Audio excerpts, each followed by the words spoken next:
Bike rally ট্ৰেক্টৰলৈ আপুনি ওলাইছে 40 number Rowta সমষ্টিৰ আপুনি মনোনীত প্ৰাৰ্থী কি ধৰণৰ আয়োজন ক'ৰ পৰা আৰম্ভ হৈছে আৰু ক'লৈকে সমাপ্ত হ'ব? আজি আমি আমাৰ ধনচিকাৰ লক্ষী মন্দিৰ প্ৰাংগণৰ পৰা আমি যাত্ৰা আৰম্ভ কৰিছোঁ। এইবাৰ ৰাইজে পৰিৱৰ্তন বিচাৰিছে।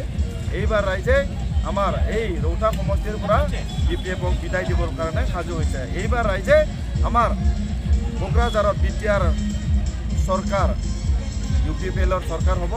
গতিকে এইবাৰ যে নতুন চৰকাৰ আহিব, পৰিৱৰ্তন হ'ব, সেইটো নিশ্চিত হৈছে।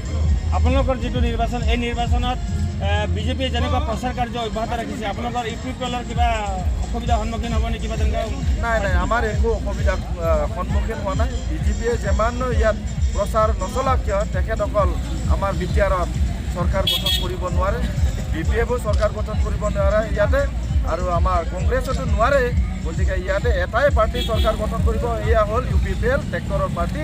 এইবাৰ ৰাইজে UPPLক বিচাৰিছে। আপোনালোকে BTC 40টা সমষ্টিৰ ভিতৰত কেইটা সমষ্টি আপোনালোকে দখল কৰিছে? আজিৰ তাৰিখত আমি BTC 40টা সমষ্টিৰ পৰা 28ৰ পৰা আমি 30টা আসন পোৱাটো আজিৰ তাৰিখত নিশ্চিত হৈছে। আৰু এই